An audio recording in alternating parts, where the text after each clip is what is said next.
Une femme enceinte et sans abri sauve une fillette de l'attaque d'un chien. Ignorant qu'il s'agissait d'une riche héritière, elle vit la laisse céder. Un chien bringé s'élança, l'écume aux lèvres. La petite fille se figea sur le trottoir glissant, les yeux écarquillés, ses chaussures dérapant sur le sol. Enceinte de 8 mois et le ventre vide, Alia Carter ne réfléchit pas. Elle jeta son corps entre l'enfant et les crocs. Le métal résonna lorsqu'elle arracha le couvercle d'une poubelle pour s'en servir de bouclier. Le chien percuta l'obstacle dans un bruit sourd qui fit vibrer ses poignets. « Recule, ma puce. Reste derrière moi, » ordonna Alia, la voix ferme malgré son cœur qui battait à tout rompre. Le chien grondait, ses griffes crissant sur le métal. La pluie piquait son cuir chevelu. Quelque part, quelqu'un hurla « Mon Dieu, filmez ça !» Alia ancra ses baskets dans le sol, inclinant le couvercle et poussant doucement la fillette vers le trottoir d'un coup de hanche. Une contraction la saisit, violente et cruelle. Pas maintenant. Elle continua de parler, car le silence laisserait place à la panique. Respire avec moi. 1, 2, doucement. Tu as un inhalateur? La fille hocha la tête, tout sautant, et pointa du doigt. Là, à moitié submergé dans une flaque, gisait un inhalateur violet, éjecté lorsque la laisse avait rompu. Alia glissa vers la gauche, le chien feintant une attaque pour tester sa garde. Reste juste derrière ma jambe. Elle balaya l'air avec le couvercle, gagnant un pas, et les doigts de la fillette se refermèrent sur l'inhalateur avec un cliquetis humide. Secoue-le, bien. Prends une grande inspiration. L'enfant obéit, sifflant doucement, les yeux brillants de larmes que la pluie ne parvenait pas à dissimuler. Alia sentit le bébé remuer sous ses côtes, une pression lourde qui lui rappelait la finesse de son manteau et la longueur de la nuit passée sous le pont de la 10e rue. Elle pressa le couvercle vers l'avant, transférant son poids comme elle l'avait appris pour esquiver les ennuis, pas les morsures.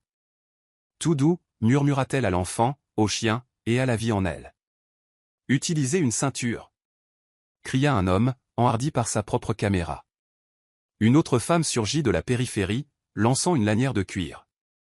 Alia frappa le chien sur le flanc avec le bord du couvercle, rapide comme un claquement de porte, et l'homme passa la ceinture autour du cou de l'animal, tirant vers l'arrière.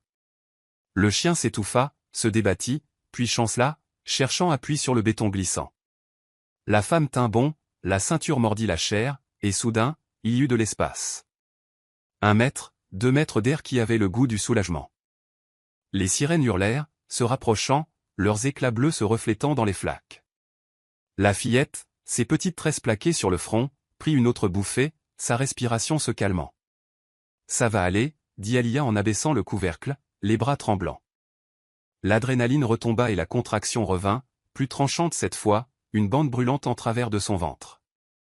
Un secouriste s'approcha en trottinant avec une couverture. « Madame, vous avez besoin d'une ambulance. »« Je vais bien, » mentit Alia, bien que ses genoux fussent en coton. L'hôpital signifiait des formulaires, des factures, des questions qu'elle ne pouvait pas se permettre. Elle cala le couvercle contre la poubelle et s'accroupit à la hauteur de la fillette, vérifiant l'absence de morsure. « Tu as mal quelque part ?» La fille secoua la tête, renifla et chuchota « Merci. » Une barre de céréales et un chocolat chaud me remercieraient mieux, plaisanta doucement Alia, avant de grimacer sous une nouvelle crampe.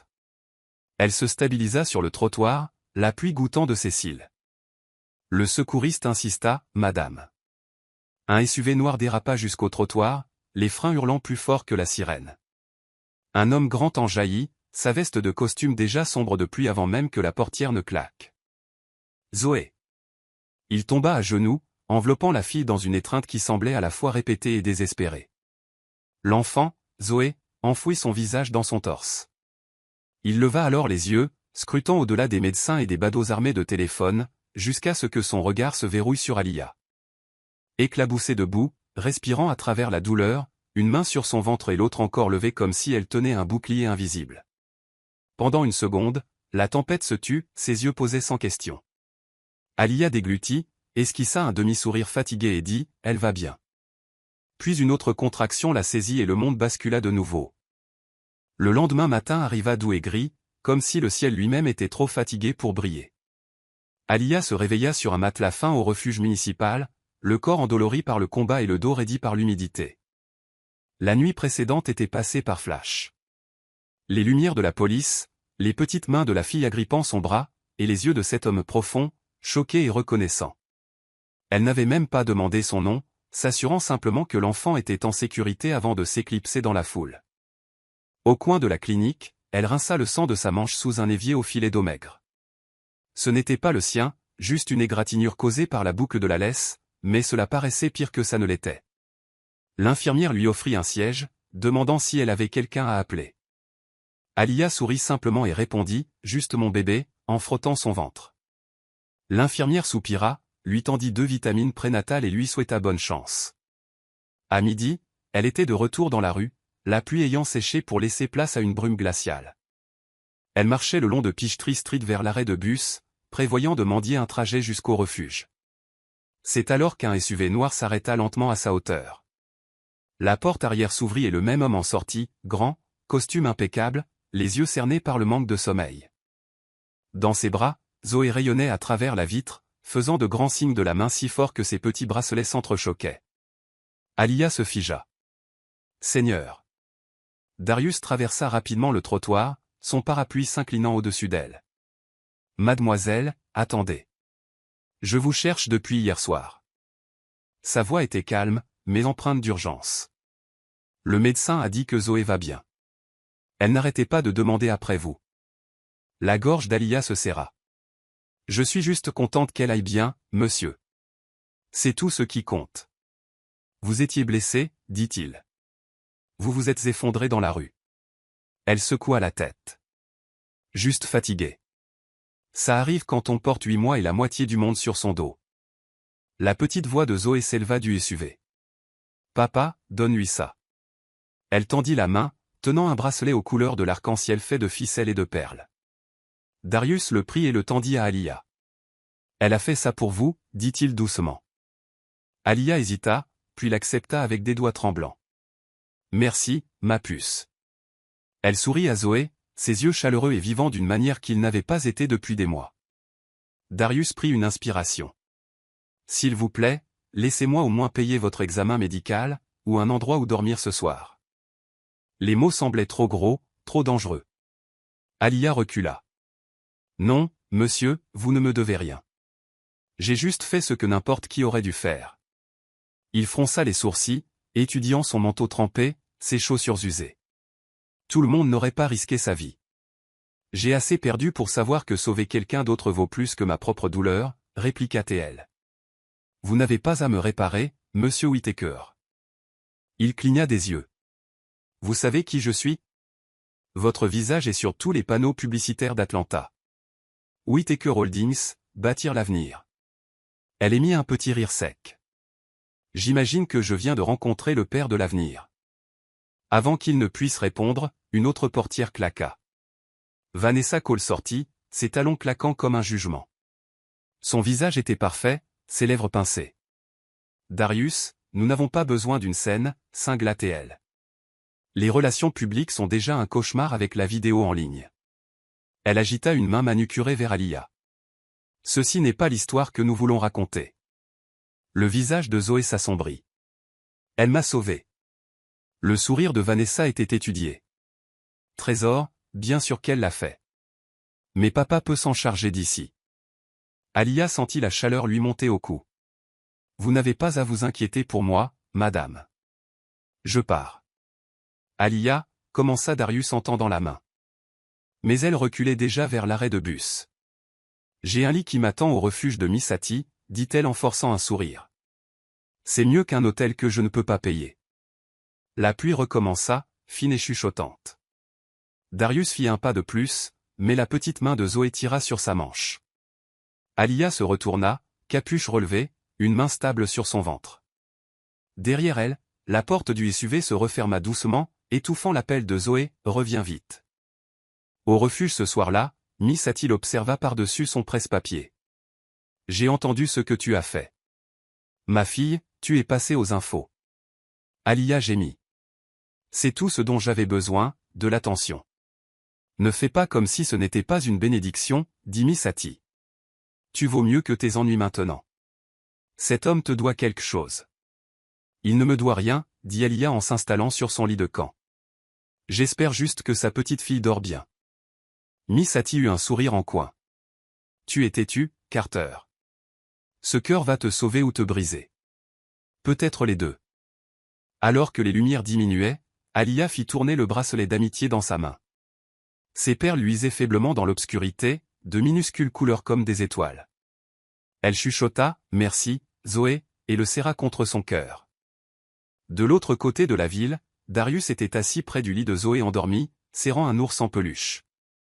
Sur son bureau, il plaça une enveloppe vierge avec un nom écrit soigneusement, Alia Carter. Et dessous, sa carte de visite et un petit téléphone prépayé. Demain, elle trouverait tout cela attendant près de son lit de camp. Le soir suivant, la ville bourdonnait de trafic et de néons. Alia Carter faisait la queue à la cantine du refuge, ses mains enroulées autour d'un gobelet en polystyrène contenant une soupe tiède. Elle avait dormi peut-être 3 heures. Chaque muscle lui faisait mal depuis le combat contre ce chien, et son ventre pesait aussi lourd qu'une planète. Miss Hattie, souveraine du refuge, frappa dans ses mains pour presser les bénévoles. « Allez, on bouge. Les femmes enceintes mangent en premier. » Alia sourit faiblement et secoua la tête. « Je vais bien, Miss Hattie. » Laissez passer les mères avec des bébés. Les yeux perçants de Miss Hattie se plissèrent. « Tu es une mère, mon sucre. Commence à agir comme telle. » Elle poussa un plateau dans les mains d'Alia et y déposa un petit pain. « Mange chaque miette, ou je te courserai moi-même. » Le refuge bruissait de conversation, mais Alia restait seule près de la fenêtre, fixant le téléphone que Darius lui avait laissé. Elle ne l'avait pas touché depuis qu'elle l'avait trouvé ce matin-là, dans une enveloppe blanche glissée près de son oreiller avec une note écrite d'une main ferme, « Merci encore. Si vous avez besoin de quoi que ce soit, n'importe quoi, appelez-moi. W. » Elle traça les lettres une fois, puis enfouit le téléphone au fond de son sac. Les hommes comme ça ne pensaient pas à son monde. Ils le traversaient comme des orages, changeant tout sans jamais rester.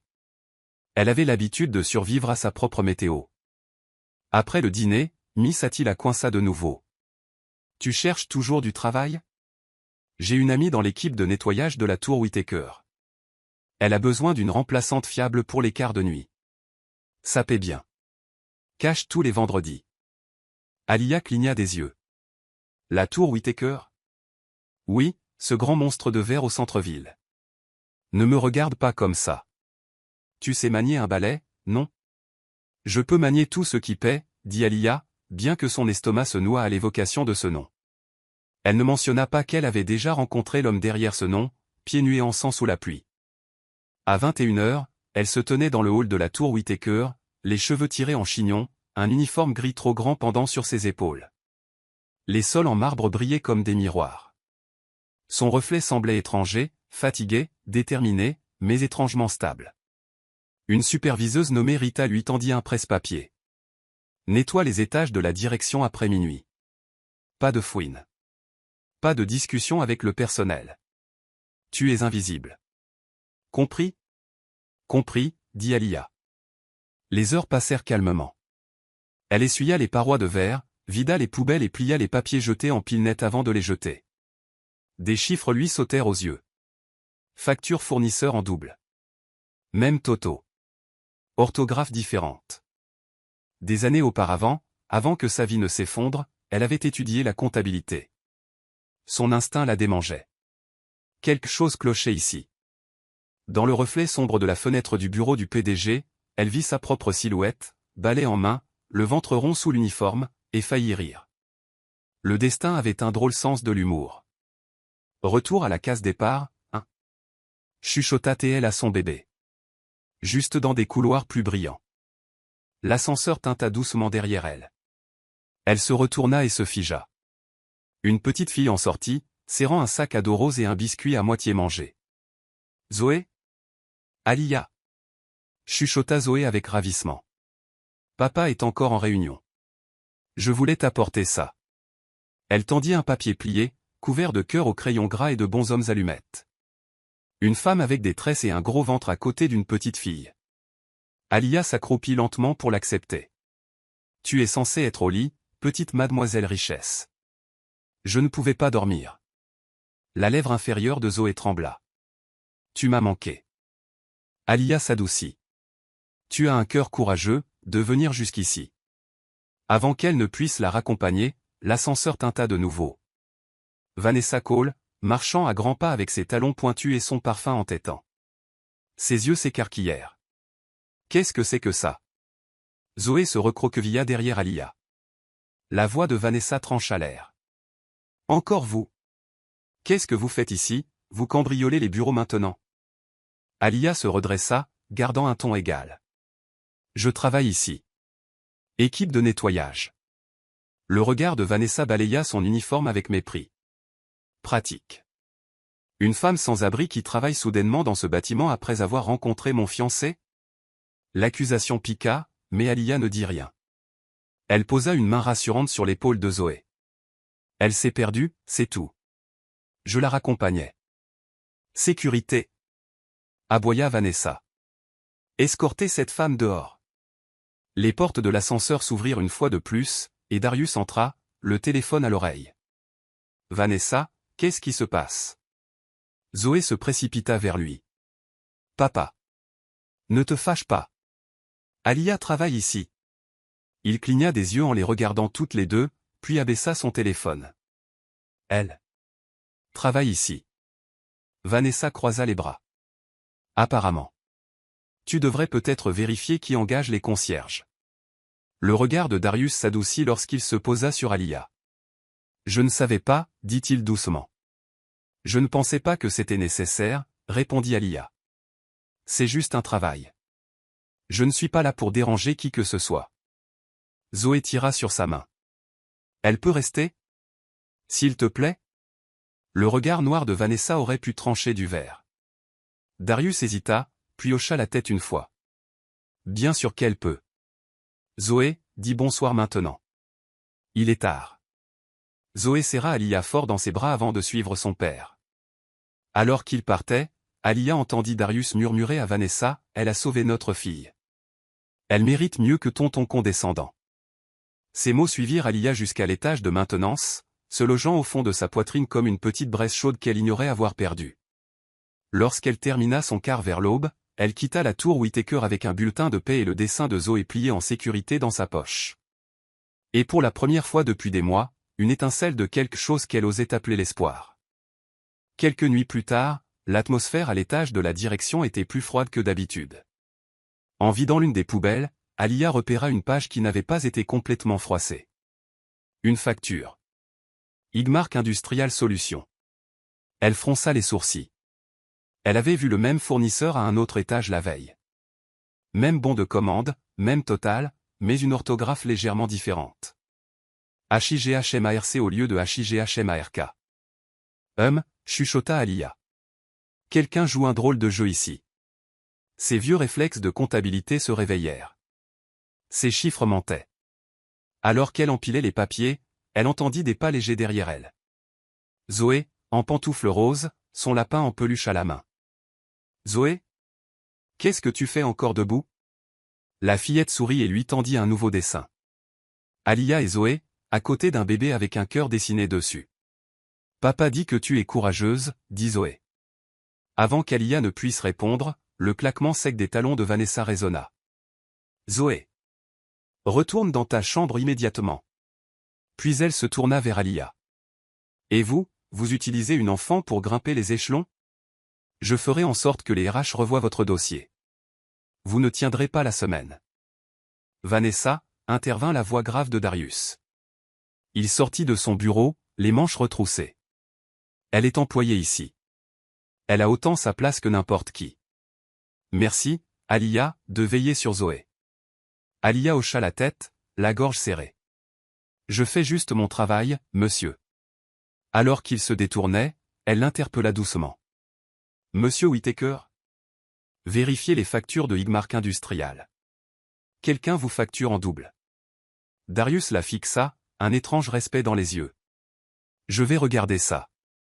Merci. Quelques jours plus tard, alors qu'elle nettoyait le hall, l'ascenseur s'ouvrit. Darius en sortit, seul.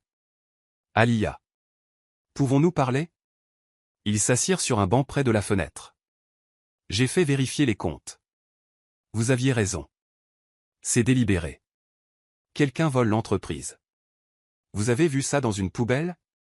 C'est impressionnant. Je connais les chiffres mieux que ce que les gens croient. Laissez-moi vous offrir mieux que de nettoyer les sols. Emménagez dans l'un des appartements d'invités de la tour. Jusqu'à ce que le bébé naisse.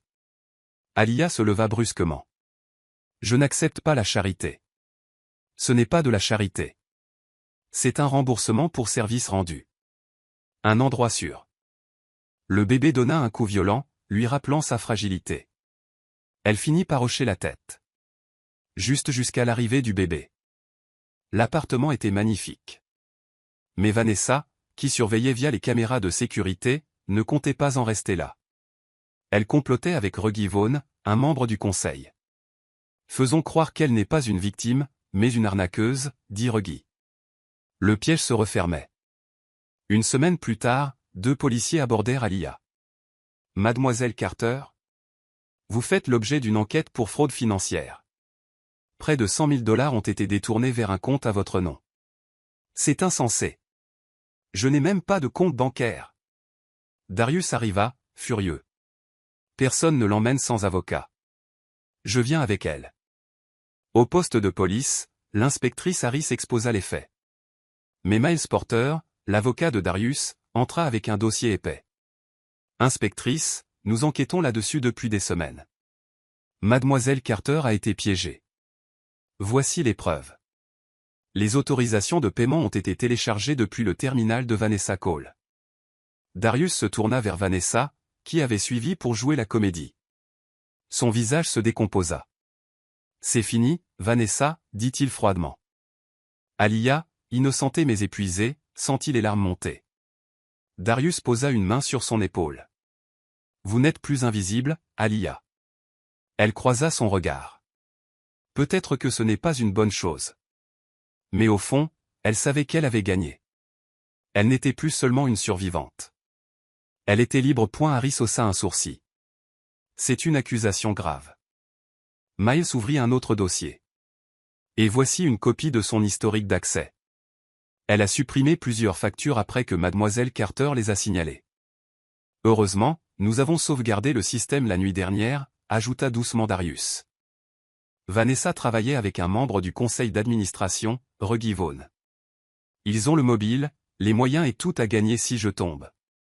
Le détective s'adossa à sa chaise, assimilant l'information. Dans ce cas, j'aurai besoin de leurs 2 dépositions. Mademoiselle Carter, vous êtes libre de partir. Pour l'instant. Le soulagement la submergea comme une vague. Ses genoux flanchèrent. Dehors, dans l'air froid du soir, Darius l'aida à s'installer sur le siège passager de sa voiture. Elle essaya de parler, mais les mots s'étranglèrent dans ses larmes. Je vous ai dit que je n'avais rien fait, chuchota-t-elle. Je sais, répondit-il. Et je ferai en sorte que tout le monde le sache aussi. Le trajet de retour vers la tour fut silencieux. Lorsqu'ils arrivèrent, il l'accompagna jusqu'à sa porte. Tu n'es pas en sécurité ici ce soir, dit-il finalement. Vanessa a encore accès à la sécurité. Je ne peux pas simplement m'enfuir. Tu ne fuis pas. Tu vas te reposer. Il lui tendit une clé. Ma maison d'amis à l'extérieur de la ville. Vas-y pour quelques jours. Je m'occupe de tout ici. Elle voulut protester, mais l'épuisement avait anéanti toute volonté de se battre. D'accord, murmura-t-elle. Alors qu'elle se tournait pour entrer, Darius dit doucement, tu as un don, Alia. Tu vois ce que les autres manquent. Ne les laisse pas te prendre ça. Ses yeux rencontrèrent les siens. Ils peuvent tout prendre d'autres. Pas ça. À l'autre bout de la ville, Vanessa et Reggie se retrouvèrent dans l'obscurité d'une banquette de restaurant. Ignorant que les détectives récupéraient déjà les images de surveillance et assignaient leurs comptes, Reggie se pencha vers elle. Tu as dit que c'était réglé. Ça l'était, claqua Vanessa, jusqu'à ce que Darius implique cet avocat. Il eut un sourire narquois.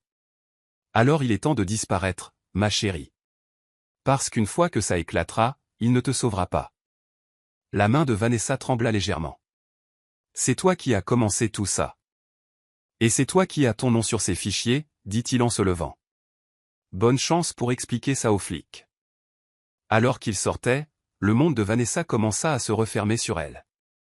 De retour à la maison d'amis, Alia était assise près de la fenêtre, une main sur son ventre, alors que la nuit s'épaississait. Le bébé donna un nouveau coup, plus fort cette fois, presque comme un encouragement. Les chiffres ne mentent pas, se chuchota TL. Mais les gens, si. Et elle savait que ce n'était pas fini. La vérité arrivait. Et quand elle éclaterait, les murs de la tour Whittaker trembleraient. Le lendemain matin ressemblait à la gueule de bois du cauchemar d'un autre. La pluie avait lavé la ville, mais les nerfs d'Alia étaient tout sauf calmes. Elle était assise sous le porche de la dépendance de Darius Whittaker, une main berçant son ventre, l'autre serrant une tasse de thé à laquelle elle n'avait pas touché. Pour la première fois depuis des mois, elle n'était pas entourée de bruit. Pas de foyer, pas de circulation, pas de murmure. Juste le chant des oiseaux et le bourdonnement constant des cigales dans les bois de Géorgie. Mais la paix lui semblait étrangère. Ses pensées revenaient sans cesse au mensonge, au gyrophare de police, à la trahison qui avait failli la détruire. Ils ne s'arrêteront pas, pensa TL. Vanessa n'a pas fini. Le bébé donna un coup, plus fort. Elle frotta son ventre. On va s'en sortir, mon tout petit. Maman ne tombera pas comme ça. De retour à la tour Whittaker, Darius était un ouragan en costume.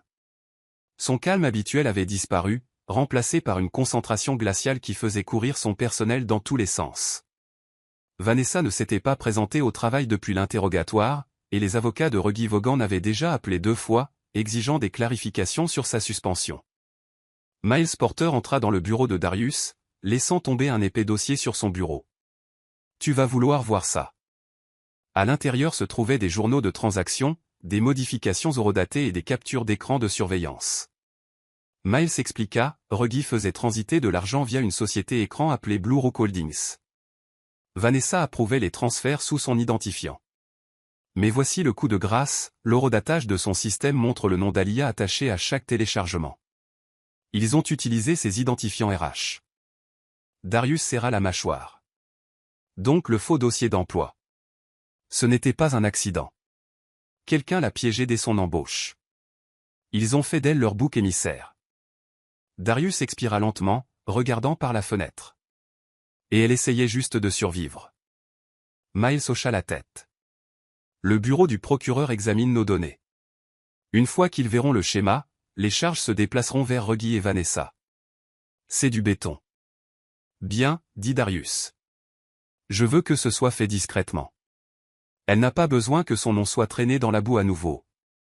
À la maison d'amis, Alia pliait du linge lorsque son téléphone sonna. Le numéro était inconnu, mais elle répondit quand même. Mademoiselle Carter?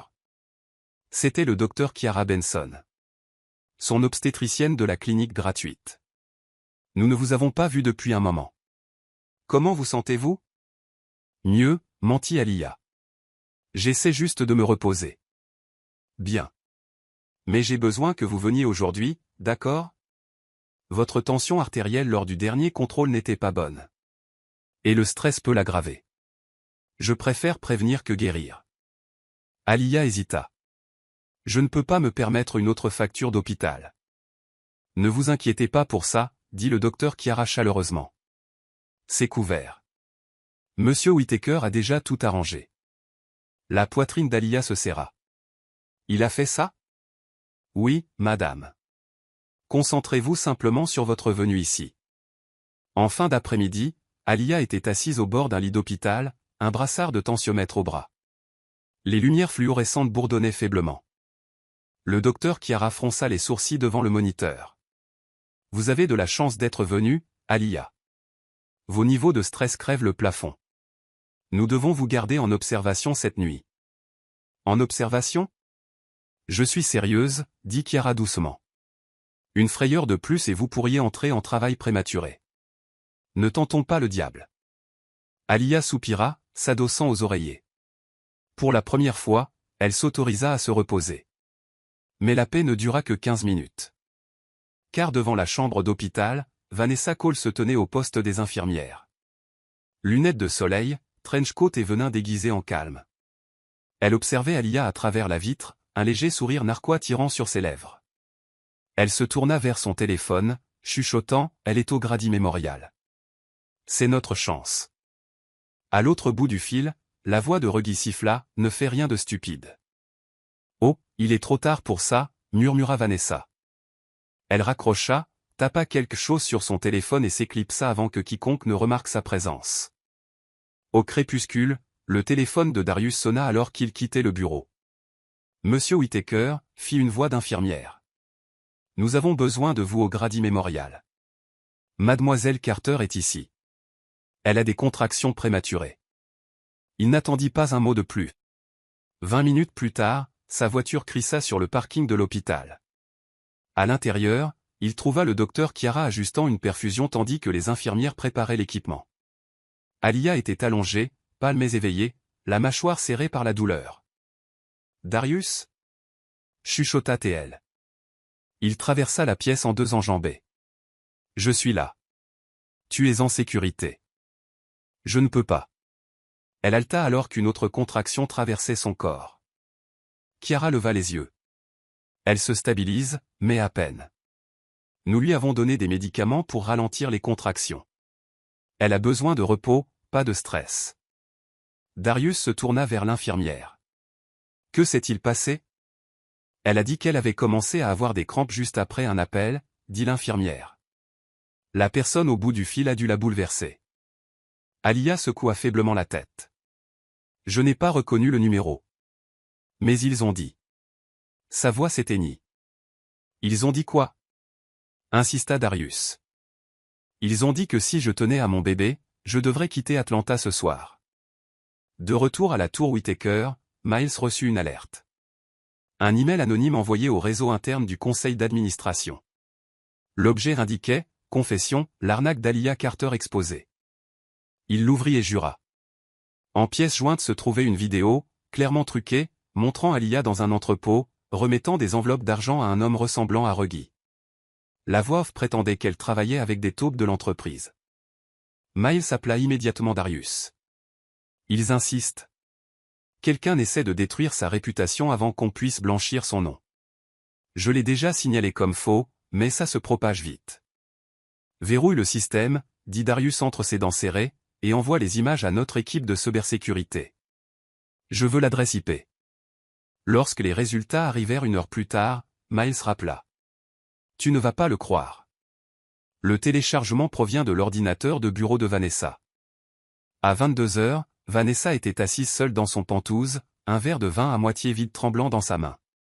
Les lumières de la ville scintillaient en contrebas, froides et distantes. Son reflet dans la fenêtre ne ressemblait en rien à la femme qui avait autrefois tout. Elle tressaillit lorsqu'on frappa à sa porte. Quand elle ouvrit, elle se figea. Darius se tenait là, cravate dénouée, une colère sourde mijotant sous son calme. Darius, commença-t-elle.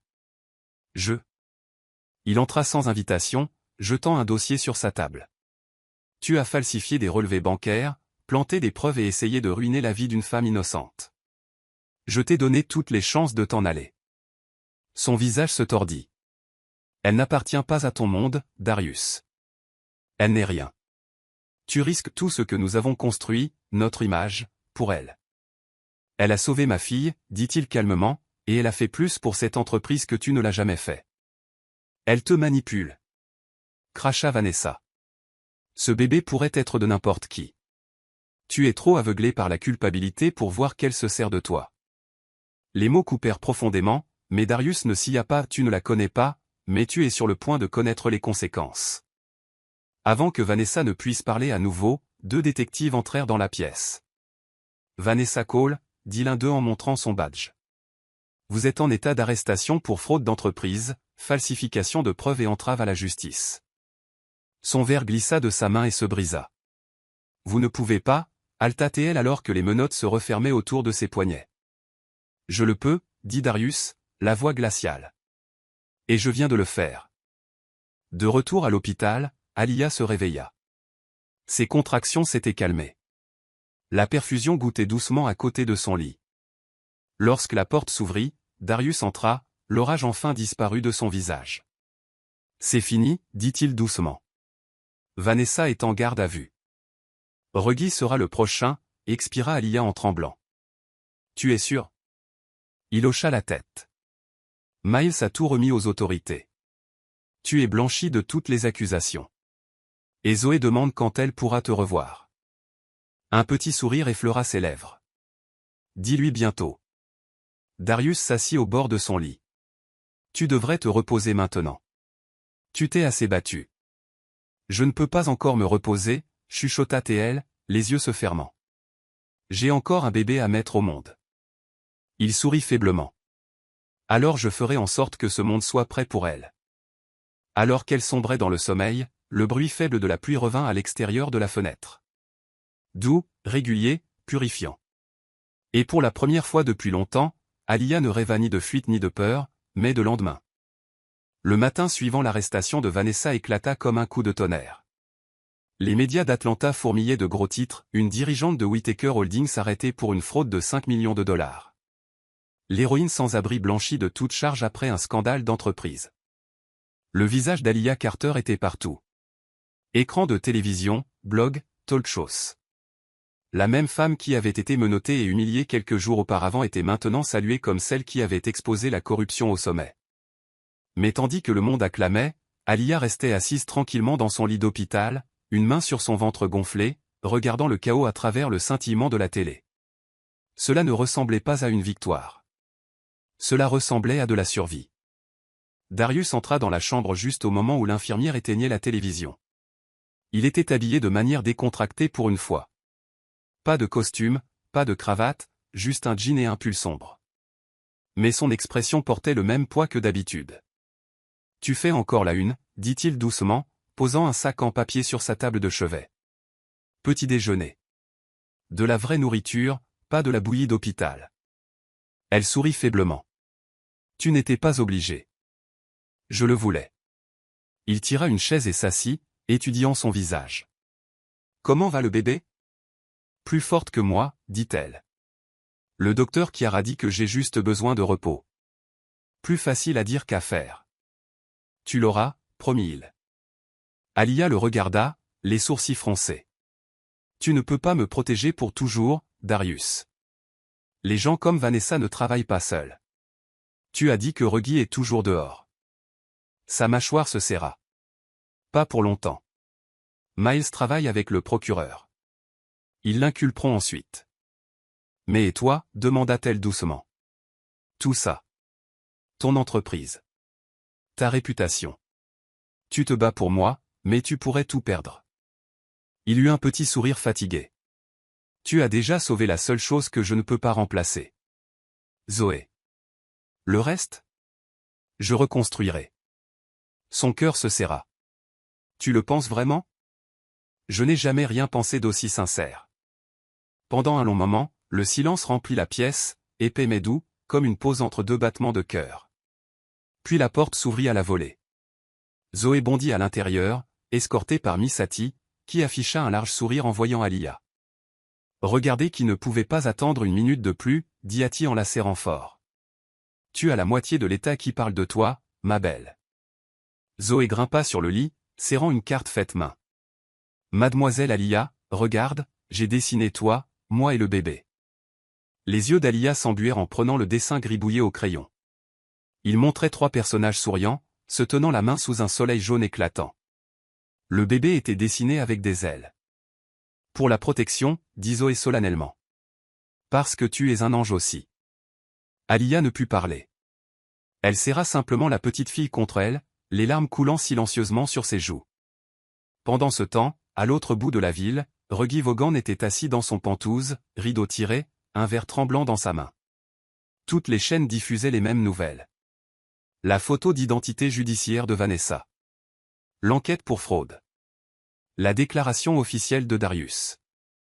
Il savait que ce n'était qu'une question de temps avant qu'il ne vienne pour lui. Son téléphone sonna. Il ne reconnut pas le numéro, mais répondit quand même. Monsieur Vaughan, fit une voix d'homme calme. Ici le détective Harris. Nous avons un mandat d'arrêt contre vous en lien avec l'enquête Whittaker Holdings. Nous vous suggérons de vous rendre sans faire d'histoire. La prise de Reggie se resserra sur le verre. Vous croyez pouvoir me toucher? Vous ne savez pas à qui vous avez affaire. Le détective soupira. Monsieur, nous avons tracé chaque transaction. Nous savons où est allé l'argent. C'est fini. Les yeux de Reggie se posèrent sur sa mallette. C'est ce qu'on verra. Lorsque la police arriva, son pantouse était vide, la porte arrière ouverte, les dossiers disparus. Ce soir-là, alors que le ciel virait alors au-dessus d'Atlanta, Darius reçut un appel de Miles. Il est parti, dit Miles d'un ton sombre. Reggie a disparu, vidé ses comptes, jeté son téléphone.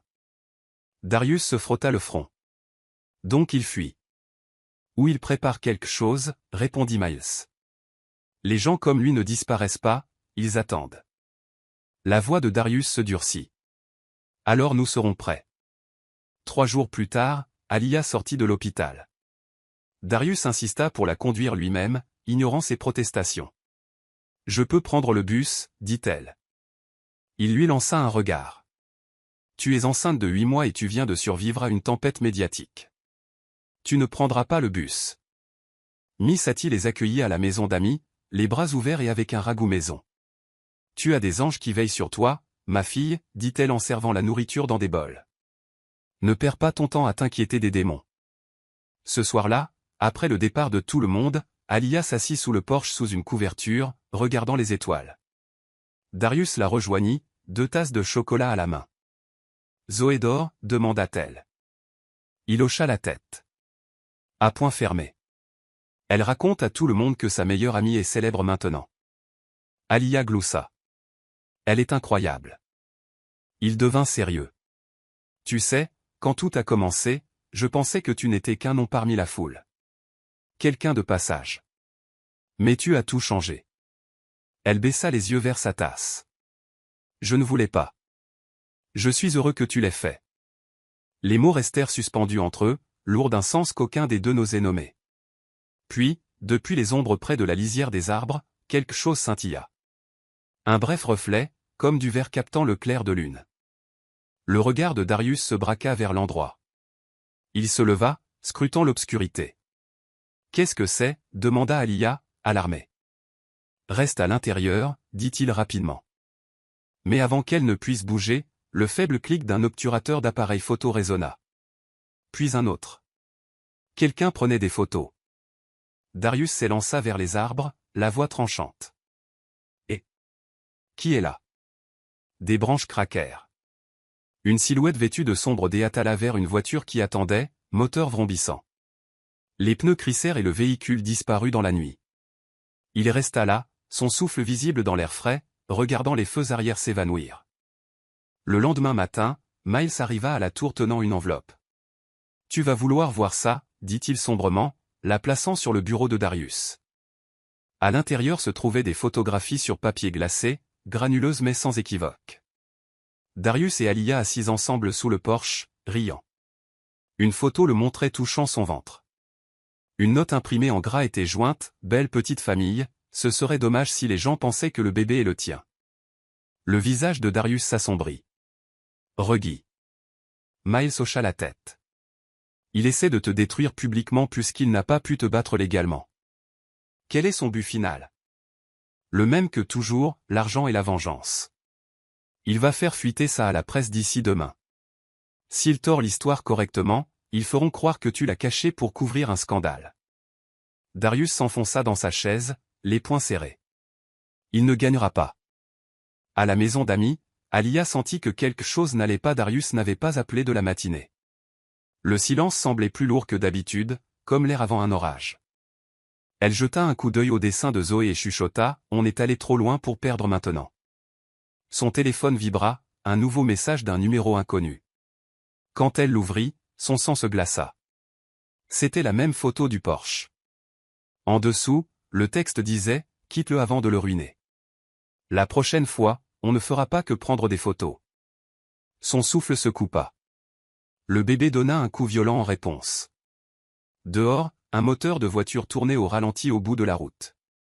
Quelque part dans l'obscurité, Reggie Vaughn observait et planifiait son prochain coup. Car la guerre pour la vérité n'était pas terminée. Elle ne faisait que commencer. La nuit tomba sur Atlanta comme un avertissement. Les lumières de la ville scintillaient au loin.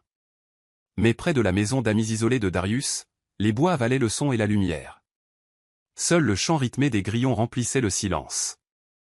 À l'intérieur, Alia était recroquevillée sur le canapé, la lueur de son téléphone peignant son visage d'une teinte pâle. Ce SMS. La prochaine fois, on ne fera pas que prendre des photos. Elle ne pouvait s'empêcher de relire la dernière ligne. Ses instincts hurlaient de fuir. Mais elle n'avait nulle part où aller. Pas avec un bébé presque à terme. Pas après tout ce pourquoi elle s'était battue. Lorsque la porte d'entrée grinça, elle sursauta si fort que la tasse de thé qu'elle tenait se renversa sur ses genoux. C'est juste moi. La voix calme et grave de Darius. Son souffle se libéra. Tu m'as fait peur. Il referma la porte derrière lui, posant ses clés. Je suis désolé. J'aurais dû appeler d'abord. Mais son visage était tendu. Le calme contrôlé dans sa voix n'était pas de la paix. C'était de la retenue. Alia le lut instantanément. Il s'est passé quelque chose. Il soupira, desserrant sa cravate. Reggie est toujours dehors.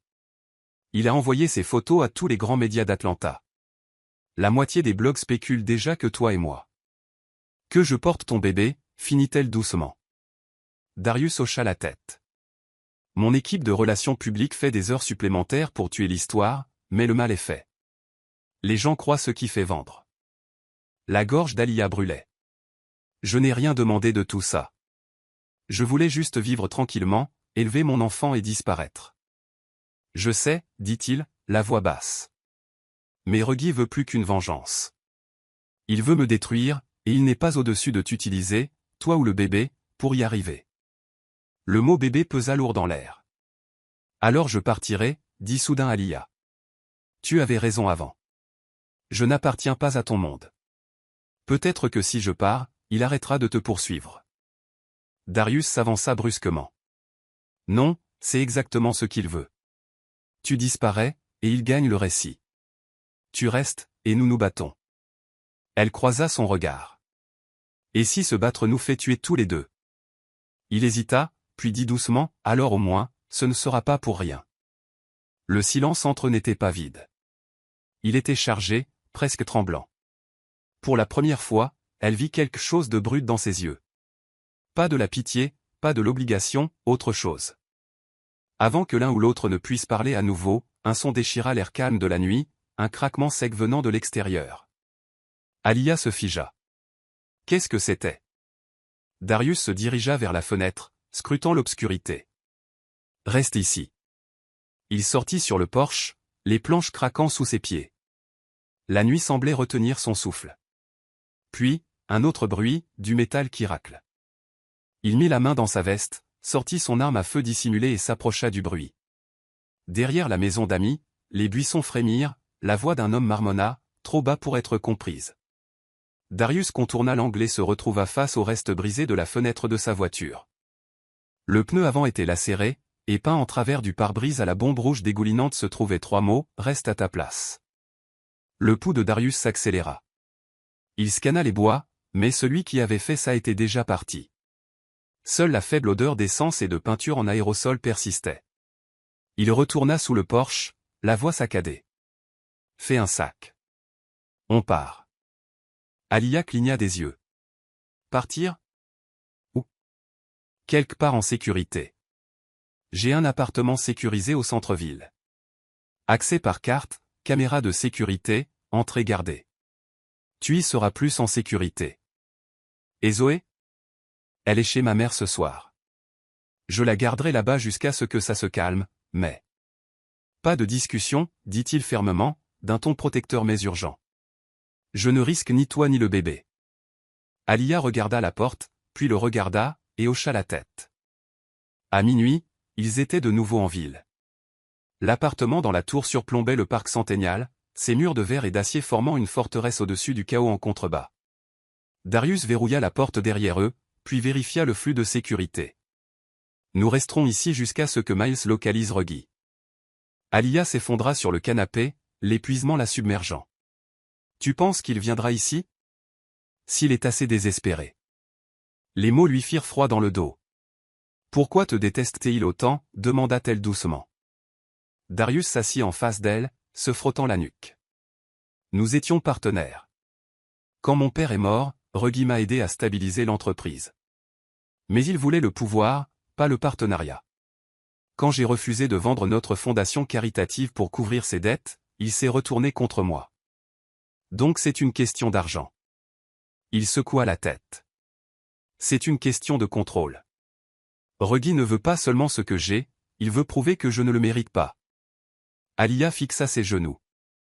Et je suis juste. Un dommage collatéral. Sa voix s'adoucit. Tu n'es pas un dommage collatéral, Alia. Tu es la raison pour laquelle cet endroit tient encore debout. Elle leva les yeux, surprise. Tu as vu ce que personne d'autre n'a vu, continua-t-il. Tu as sauvé mon entreprise de l'effondrement, et tu as sauvé la vie de ma fille. Je ne laisserai personne te faire du mal. Quelque chose dans sa poitrine se brisa alors. Un mur qu'elle n'avait pas réalisé avoir construit. Elle voulait le croire, s'autoriser à être en sécurité, même pour un instant. Mais elle avait appris à la dure que la sécurité n'était jamais gratuite. 2 étages plus bas, un concierge poussait un chariot dans le couloir, fredonnant doucement. Lorsqu'il atteignit la porte de sécurité, il jeta un coup d'œil autour de lui, puis sortit un outil fin et força le panneau de commande. Il inséra une petite clé USB. Le flux de sécurité clignota une fois, puis 2. Et puis il devint noir. Le concierge se redressa, retira sa casquette et révéla le sourire froid de Reggie Vaughn. « Je vous ai trouvé », murmura-t-il. À l'étage, Alia avait finalement sombré dans le sommeil sur le canapé. Darius était assis à proximité, ordinateur portable ouvert, se coordonnant avec Miles et l'équipe de sécurité privée. La voix de Miles sortit du haut-parleur. On a tracé le texto de menace jusqu'à un téléphone jetable acheté sous un alias lié à l'un des comptes écrans de Reggie. Il n'a plus d'endroit où se cacher. Darius hocha la tête sombrement. Alors trouve-le avant qu'il ne nous trouve. Je suis dessus, dit Miles. Mais Darius, tu dois être prudent. Reggie ne pense plus rationnellement. L'appel se termina. Darius se frotta les tempes, jetant un coup d'œil à Alia. Sa main reposait de manière protectrice sur son ventre, le visage paisible dans son sommeil. Il sentit quelque chose remuer en lui, une envie de la protéger qui allait bien au-delà de la gratitude. Mais avant même qu'il ne puisse nommer ce sentiment, un scintillement attira son attention. Le moniteur de sécurité au mur, celui montrant les caméras du couloir, grésilla, statique, puis noir.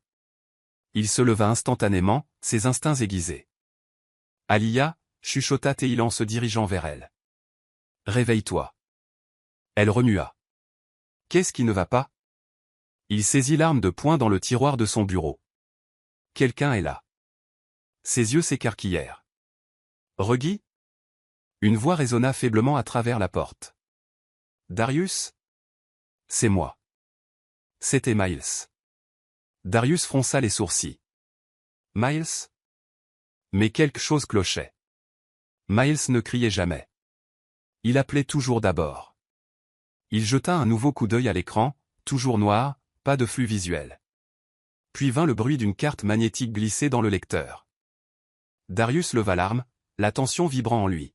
« Reste baissé. » La porte s'ouvrit à la volée, et Reggie Vaughn entra, tenant un pistolet. « Ça fait un bail, partenaire. » Alia halta. « Baisse ça, Reggie, » dit Darius d'un ton égal. « Ce n'est pas la solution. » Reggie eut un sourire narquois. « Oh, c'est exactement la solution.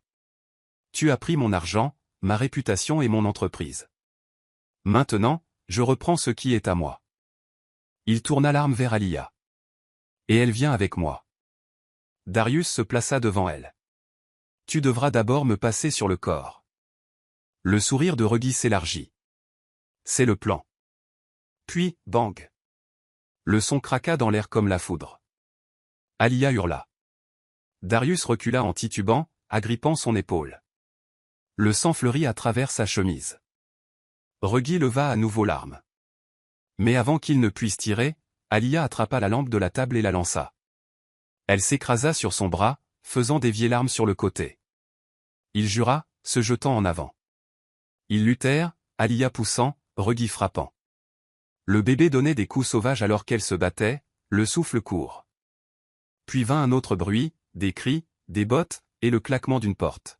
« Lâchez votre arme. » Miles fit irruption avec 2 officiers, arme au poing. Reggie se figea, haletant, du sang coulant d'une coupure sur sa tempe. Son sourire narquois revint une dernière fois. Vous croyez que ça change quoi que ce soit? Cracha-t-il. Vous perdrez tout de toute façon. Vous ne le savez juste pas encore. Ils l'entraînèrent menotté. Dès qu'il fut parti, Alia tomba à genoux aux côtés de Darius. Tu saignes. Il grimaça mais sourit faiblement. C'est juste une éraflure. Tu vas bien? Les larmes coulaient sur ses joues. Tu aurais pu mourir. Toi aussi. Elle pressa son front contre le sien, la voix tremblante. Pourquoi continues-tu à me sauver? Il croisa son regard, douleur et chaleur se mêlant dans ses yeux. Parce que tu es la seule chose qui vaille la peine d'être sauvée. Dehors, les sirènes hurlaient à travers la ville une fois de plus. Mais à l'intérieur de cette pièce, au milieu du sang, de la peur et du soulagement, Alia réalisa quelque chose qu'elle n'avait pas osé admettre auparavant. Elle ne se battait plus seulement pour survivre. Elle se battait pour eux. Pour la première fois depuis qu'elle était sans abri, elle avait quelque chose, quelqu'un, vers qui se battre. Et elle ne lâcherait pas prise. La chambre d'hôpital sentait l'antiseptique et l'épuisement. Darius Whittaker était assis sur le lit, l'épaule bandée, les yeux mi-clos, mais surveillant toujours la porte. Chaque bruit le tendait. Le grincement des chaussures dans le couloir, le doux bourdonnement du moniteur à côté du lit d'Alia. Elle était réveillée maintenant, allongée contre les oreillers. Ses mains reposaient de manière protectrice sur son ventre. Le bébé n'était pas arrivé tôt, Dieu merci. Mais la frayeur l'avait laissé ébranlée. Tu devrais dormir, murmura-t-elle. Je pourrais dire la même chose de toi, dit Darius, forçant un sourire. Les médecins ont dit que tu avais perdu beaucoup de sang. J'ai connu pire. Alia lui lança un regard qui lui disait qu'elle n'en croyait pas un mot. Tu as failli te faire tirer dessus à cause de moi. Il secoua la tête. À cause de Reggie. Parce que je ne l'ai pas arrêté plus tôt. Un lourd silence s'installa entre eux, le genre qui retenait trop de mots qu'aucun n'osait prononcer. Puis lentement, Alia tendit la main et toucha sa main valide. Tu m'as sauvé encore une fois. Il tourna sa main paume vers le haut, ses doigts s'enroulant autour des siens. Tu m'as sauvé plus de fois que je ne peux compter. Elle détourna le regard, la gorge serrée. Je n'ai rien fait d'autre que t'apporter des ennuis. Tu as apporté la vérité, dit-il, et la vie. Ses yeux se posèrent sur son ventre et son cœur trébucha dans sa poitrine. Pendant un instant, elle oublia les machines qui bipsaient, la douleur, le chaos. C'était juste deux, respirant le même air, pris dans quelque chose de fragile et d'effrayant de réalité. Avant que l'un ou l'autre ne puisse parler à nouveau, la porte s'ouvrit. Miles Porter entra, dossier sous le bras, son calme habituel assombri par la tension. La bonne nouvelle d'abord, dit-il. Reggie est en garde à vue. Il est inculpé de tentative de meurtre, fraude et complot. Le bureau du procureur a assez pour le garder derrière les barreaux pendant des décennies. Et la mauvaise, demanda Darius. Miles hésita. Il ne parle pas. Mais quelqu'un d'autre le fait. Un de ses associés a retourné sa veste, un type nommé Clayton Royce. Il dit que le réseau de fraude s'étend plus loin que nous le pensions. D'autres membres du conseil, des investisseurs, des comptes offshore. Donc ce n'était pas juste Reggie, dit Alia doucement. Non, c'était un réseau. Reggie n'était que la tête visible du serpent. Darius s'avança malgré la douleur. Alors on les fait tous tomber. C'est déjà en cours, dit Miles. Mais c'est compliqué. Ils vont traîner ton nom dans la boue à nouveau, Darius, et celui d'Alia aussi. Attends-toi à voir la presse devant ta porte avant le coucher du soleil. Alia gémit doucement. Je ne peux pas traverser ça à nouveau. Tu ne le feras pas, dit Darius fermement. Cette fois, nous contrôlons l'histoire. Miles hocha la tête. J'ai organisé une interview exclusive. Ce soir. Chaîne nationale. Tu racontes ta version avant que quiconque ne puisse la déformer. Les yeux d'Alia s'écarquillèrent. Moi? À la télé? Darius sourit faiblement. Seulement si tu es prête.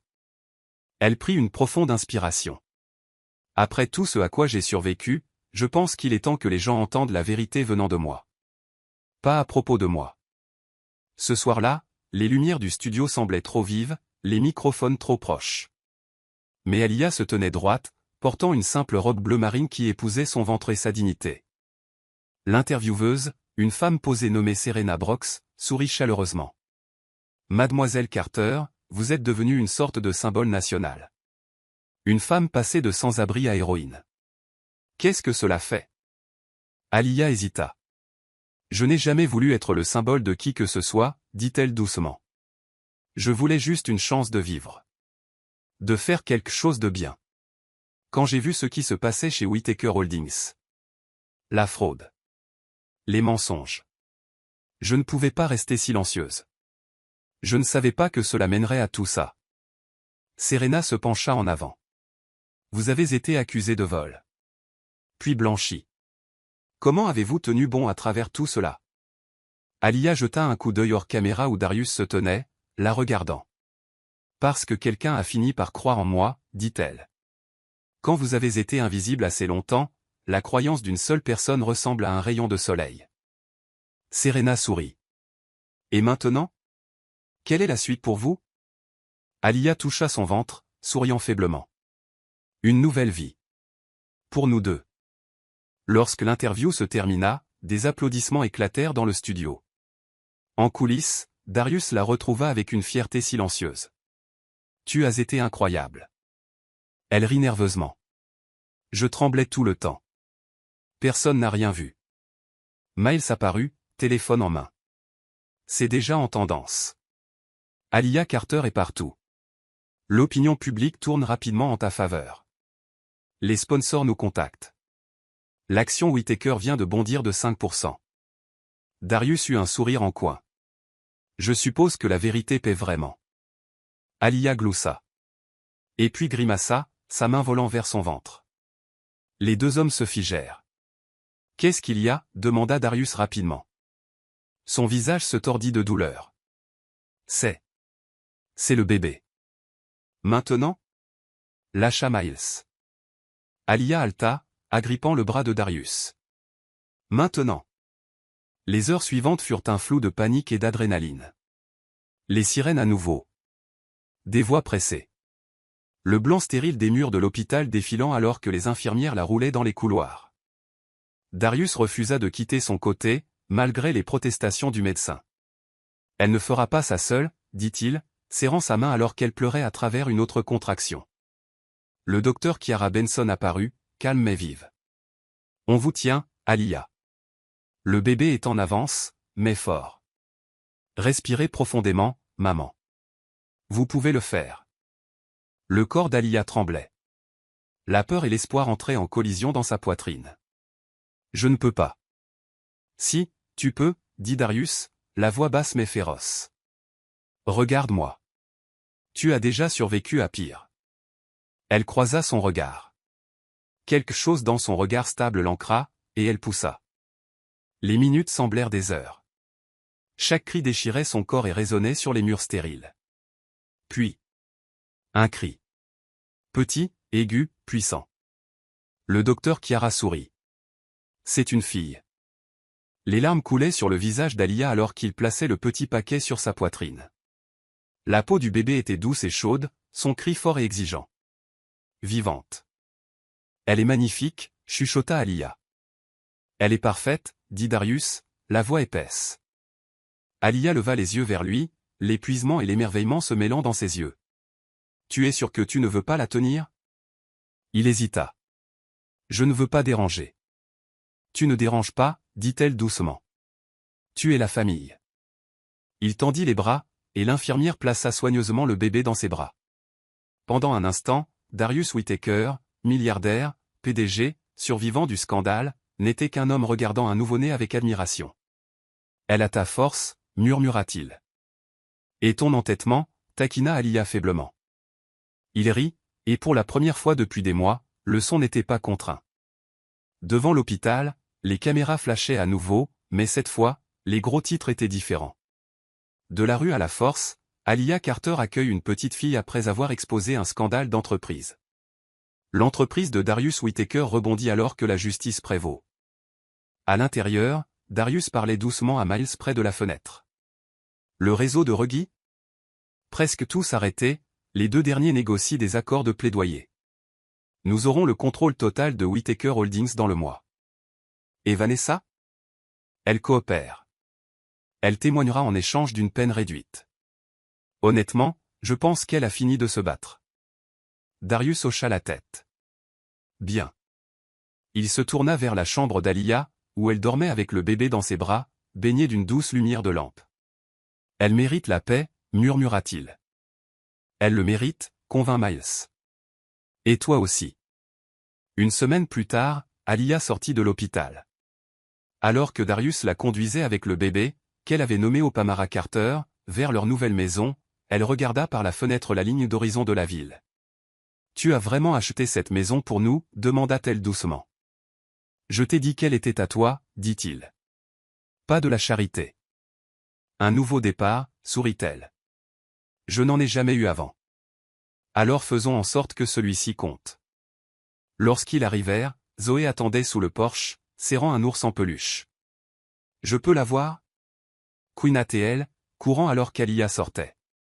Alia s'agenouilla, abaissant le bébé dans ses bras. « Zoé, voici l'ange gardien de ta sœur. » Les yeux de Zoé s'écarquillèrent. « Elle est minuscule. »« Minuscule mais féroce » dit Darius avec un sourire. Alia leva les yeux vers lui. Tout comme sa maman. Pour la première fois, tous les trois se tenaient ensemble. Non pas comme milliardaires et employés, ou sauveurs et sauvés. Mais comme quelque chose de nouveau, quelque chose ressemblant à une famille. La route derrière eux était faite de sang, de trahison et de peur. Mais devant, il y avait de la lumière. Fragile, chaude et pleine d'attente. Alia resserra son étreinte sur sa fille et chuchota, « On a réussi. » Et à ce moment-là, elle le crut. Mais au fond d'elle, une vérité silencieuse s'agitait. Elle savait aussi que la paix ne venait jamais sans prix. Et quelque part, dans une cellule de prison froide, Reggie Vaughn souriait pour lui-même, chuchotant, « Ce n'est pas encore fini. » La lumière du matin se déversait à travers les larges baies vitrées, illuminant la nouvelle maison d'un or doux. Pour une fois, Alia Carter ne se réveilla pas avec la peur ou des alarmes, mais avec les petits soupirs de sa fille nouveau-née, dormant paisiblement dans son berceau. Le calme semblait presque irréel. De temps en temps, elle se réveillait en sueur froide, s'attendant à moitié à entendre des sirènes, des cris ou le craquement de coups de feu. Mais cela appartenait à une autre vie. Une vie qui semblait loin maintenant.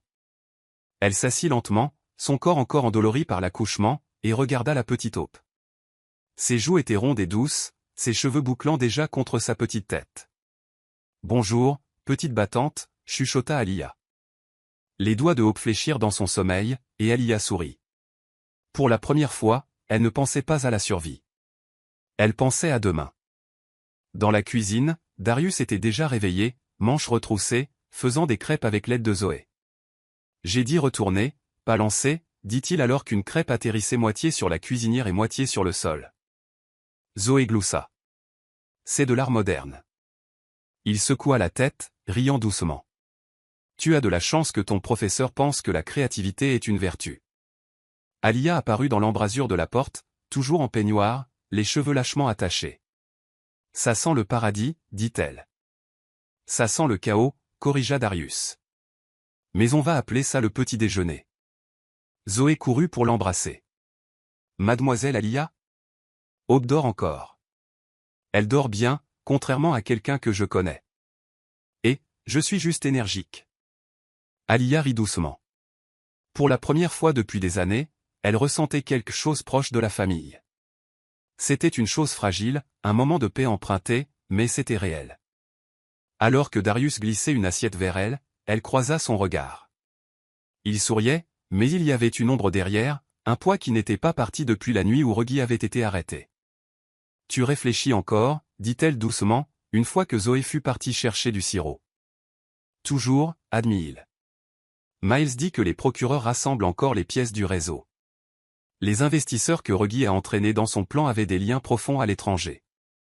Si l'un d'eux essaie de récupérer ses pertes, l'entreprise pourrait encore prendre un coup. Après tout ce que tu as fait pour la sauver? Certaines personnes ne se soucient pas de la vérité. Juste de l'argent. Elle l'étudia un instant. Tu géreras ça. Tu le fais toujours. Darius sourit faiblement, puis se tourna vers la cuisinière. J'aimerais être aussi sûr que toi. En fin d'après-midi, le calme vola en éclats. Miles appela avec un ton qu'Alia avait appris à redouter. Sec, urgent, teinté de peur. Darius, allume la chaîne 9, maintenant. Darius saisit la télécommande. L'écran s'alluma avec une bannière d'information de dernière minute, Reggie Vaughn s'évade lors d'un transfert pénitentiaire. Un gardien mort. L'estomac d'Alia se noie. La voix du journaliste perça à travers la friture.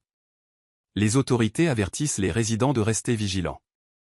Vaughn a été vu pour la dernière fois près de l'Interstate 85 direction sud, conduisant un véhicule volé.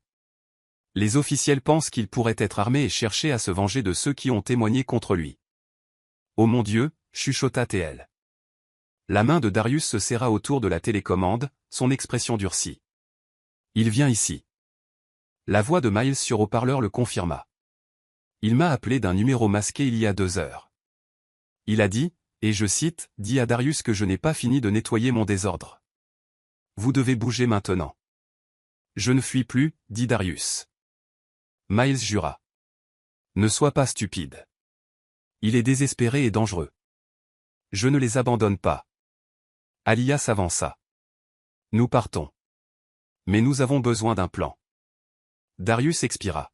« Il y a une planque près du lac Saint-Clair. Route privée, fermée, hors réseau. On part ce soir. » À la tombée de la nuit, ils étaient sur l'autoroute.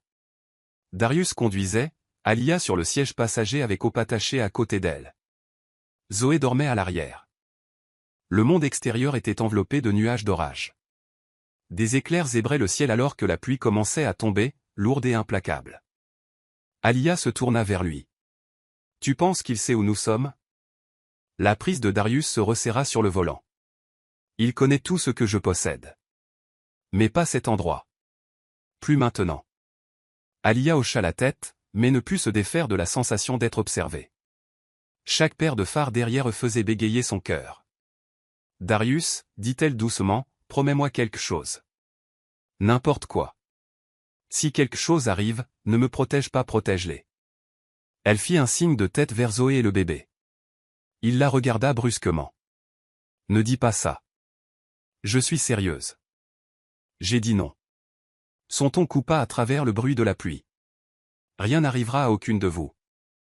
Avant qu'elle ne puisse argumenter, son téléphone vibra sur le tableau de bord. Numéro inconnu. Alia tendit la main, mais il attrapa son poignet. Ne touche pas. L'appel passa sur messagerie, puis un SMS apparut, tu peux courir, Darius. Mais le passé conduit plus vite.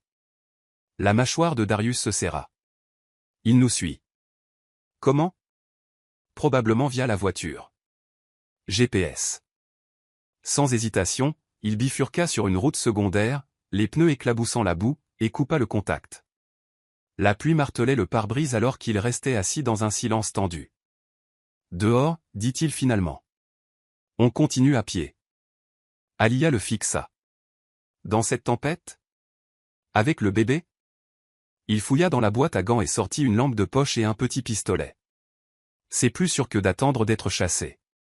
Les bois étaient un flou de boue, de pluie et de peur. La foudre fendit le ciel, illuminant le chemin sinueux devant eux. Alia serra Hope contre elle sous son manteau tandis que Darius ouvrait la voie, la lampe de poche coupant l'obscurité. Zoé marchait péniblement derrière, courageuse mais tremblante. « Papa, j'ai peur. »« Je sais, bébé, » dit-il en regardant en arrière. « On y est presque. »« C'est encore loin ?» cria Alia par-dessus le tonnerre. 800 mètres. Il y a un poste de garde forestier droit devant. Je venais pêcher ici autrefois. Si le refuge est trop loin, nous nous abriterons là-bas. Mais avant qu'ils ne puissent faire un pas de plus, le rugissement d'un moteur déchira l'air derrière eux. Des phares transpercèrent l'obscurité des arbres. Darius pivota, braquant sa lampe torche, et vit le SUV noir foncer sur le chemin boueux. « Courez » hurla-t-il. Ils s'élancèrent, les branches fouettant leur visage. Alia trébucha mais se rattrapa, serrant Hope contre elle. Zoé cria lorsque Darius la souleva d'un bras, fendant la pluie. Le SUV dérapa et s'immobilisa tout près. Une portière claqua. Darius. La voix de Reggie était sauvage, moqueuse. Tu pensais vraiment pouvoir m'échapper aussi facilement? Un coup de feu claqua à travers la tempête.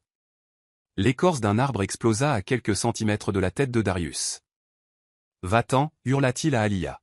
« Rejoins la cabane. »« Et toi ?»« Je vais le retenir. »« Non » cria-t-elle, mais un autre coup de feu fit taire ses protestations.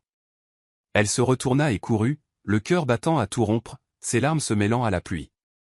Darius plongea derrière un tronc tombé, la boue imprégnant ses vêtements. Il riposta une fois, un tir de semonce qui envoya Reggie se jeter derrière le SUV. Toujours à la protéger, hurla Reggie. Tu crois vraiment qu'une traîne misère mérite ton empire? Darius tira de nouveau. Mieux vaut elle que toi. Le rire de Reggie résonna. Tu aurais dû me tuer quand tu en as eu l'occasion. Alia atteignit la porte de la cabane et l'ouvrit d'un coup de pied, trébuchant à l'intérieur. L'endroit sentait la poussière et le cèdre. Elle déposa Aube dans un vieux berceau et saisit le téléphone fixe au mur, aucune tonalité. Dehors, le tonnerre grondait comme des tambours de guerre. « Où est papa » demanda Zoé en s'accrochant à son bras. « Il arrive » dit Alia avec ferveur, bien que sa voix se brisât. Un autre coup de feu retentit, puis le silence. Son sang se glaça. Les minutes semblèrent des heures jusqu'à ce que la porte s'ouvre violemment. Darius entra en titubant, trempé, le souffle court. « Tu saignes » s'écria-t-elle. « Ce n'est pas mon sang » dit-il en claquant la porte. « Il est à terre. »« Mort ? Peut-être. Je ne suis pas resté pour vérifier. » Zoé sanglota et se jeta dans ses bras. Alia s'appuya contre le mur, tremblante, tiraillée entre le soulagement et la terreur. « Nous sommes en sécurité. Pour l'instant. » Mais alors qu'il parlait, un éclair illumina la fenêtre, et pendant une fraction de seconde, une ombre bougea contre la vitre. Quelqu'un était encore là, à observer, à attendre. Le passé n'en avait pas encore fini avec eux. Le siège. L'électricité fut coupée. La tempête faisait rage, les éclairs déchirant le ciel. À l'intérieur, le silence entre chaque grondement semblait vivant, épais de peur. Darius chuchota à Alia. Il se déplaça à ses côtés, arme au poing. Reste en arrière. Il jeta un coup d'œil à travers les stores. Reggie aurait dû être mort. Mais l'ombre à la fenêtre n'était pas une hallucination. Soudain, on frappa. 3 coups lents, délibérés. Qui est là demanda Alia. Pas de réponse. Alia, emmène Zoé et le bébé dans la pièce du fond. Maintenant. Darius se posta près de la porte. Un autre éclair révéla une silhouette trempée par la pluie. Dis quelque chose ou je tire. Une voix familière et tremblante traversa le bois. Ne tire pas, mec. C'est moi. Darius se figea. Miles? Il ouvrit la porte avec précaution. Miles se tenait là, le visage pâle, les yeux écarquillés. Ma voiture est tombée en panne à 1 kilomètre. Je vous cherche depuis que la nouvelle est tombée. Les hommes de Vaughn sont dehors. Ils barricadèrent la porte. Miles expliqua que Reggie avait été blessé, mais qu'il vivait encore. Il ne s'arrêtera pas tant que l'un de nous ne sera pas mort, dit Darius en se massant la tempe. Les heures s'écoulèrent lentement. Zoé s'endormit. Darius et Miles s'assirent près de la cheminée. Tu crois qu'elle me pardonnera un jour demanda Darius en fixant les flammes. De l'avoir entraîné dans tout ça? Tu lui as donné une vie, répondit Miles. Vous vous êtes sauvés mutuellement. Soudain, un craquement de gravier. Puis, des bottes sur le bois du porche. La porte s'ouvrit à la volée sous une rafale de vent. Reggie entra, les yeux fous, le bras ensanglanté, levant son pistolet. C'est fini, Reggie, cria Darius. Fini? Tu m'as tout pris. Mon entreprise, ma vie. Et elle aussi. Il pointa son arme vers Alia. Elle était censée avoir besoin de moi. Je l'ai trouvé le premier. Elle n'est pas un objet, Reggie. Reggie tira. La vitre explosa. Miles plongea et riposta.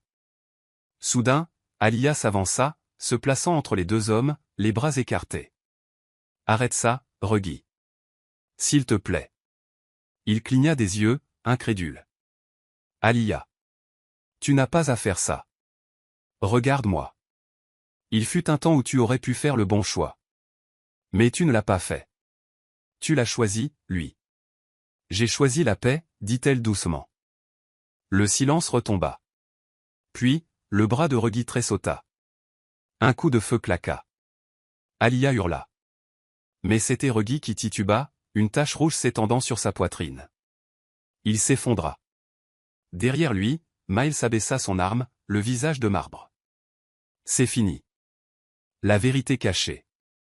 Plus tard, la police emporta le corps. Le calme revint, mais un secret demeurait. Personne n'avait remarqué la petite clé USB que Miles avait discrètement ramassée dans la poche de Reggie. Elle portait la mention « Dossier Whittaker », classifié. Le lendemain, de retour à Atlanta, la vie tentait de reprendre son cours. Mais Miles, rongé par la curiosité, ouvrit les fichiers. Ce qu'il découvrit le glaça. La corruption ne venait pas de Reggie. Elle remontait au père de Darius. Et pire encore, il y avait une signature de Darius, datant d'années auparavant, autorisant des transferts illégaux. Vanessa Clark, l'ancienne complice de Reggie, contacta Miles. Elle savait. Elle voulait de l'argent et une protection, sinon elle détruirait Darius. Darius, ignorant tout cela, tentait de reconstruire sa vie avec Alia. Mais quand Vanessa l'appela directement pour le narguer, le monde s'effondra de nouveau. Le soir même, la confrontation eut lieu dans le Penthouse. « Tu as la clé USB » demanda Darius, le visage pâle. « Oui » répondit Miles. « Et ton père ? Il a blanchi des millions. Et toi, tu as signé les renouvellements. » « Je ne savais pas » jura Darius. « Je signais des piles de documents pour sauver l'entreprise. »« Le monde ne verra pas la différence » dit Miles sombrement. Il sortit la clé. « Nous devons la brûler. » « Non. » La voix d'Alia résonna depuis l'encadrement de la porte. « On ne peut pas enterrer la vérité. C'est ce qui a causé tout ça. » « Dis la vérité, Darius. Ou elle te hantera pour toujours. Si je fais ça, je perds tout. » Elle s'approcha de lui. « Alors tu seras enfin libre. » Épilogue. Le lendemain, les gros titres s'affichèrent sur tous les écrans, Darius Whittaker avoue les crimes financiers de sa famille. Il démissionne et promet une transparence totale. Les actions s'effondrèrent, mais le respect du public monta en flèche. Darius avait tout perdu, mais il avait gagné l'essentiel. Des semaines plus tard, au refuge désormais rénové grâce aux dons, Darius retrouva Alia. Il n'avait plus de garde du corps, plus de costume de luxe, mais il semblait plus léger. « Nous avons tout perdu, dit-il en regardant leur fille, Hope. Mais c'est peut-être ainsi que nous avons enfin trouvé la paix, répondit Alia. Elle prit sa main. La paix ne se trouve pas, Darius. Elle se construit. Une vérité à la fois. Dehors, la ville continuait de tourner. Mais à l'intérieur, pour la première fois depuis des années, les fantômes s'étaient tus. La tempête était passée. Voici la fin de l'histoire. Si j'ai pu illuminer votre journée, commentez Monsieur Hope, vous avez refait ma journée. Next step. Would you like me to write any specific scene to focus more on the dialogue between Darius and Reggie, or perhaps create a version focused solely on the Whittaker film investigation aspect?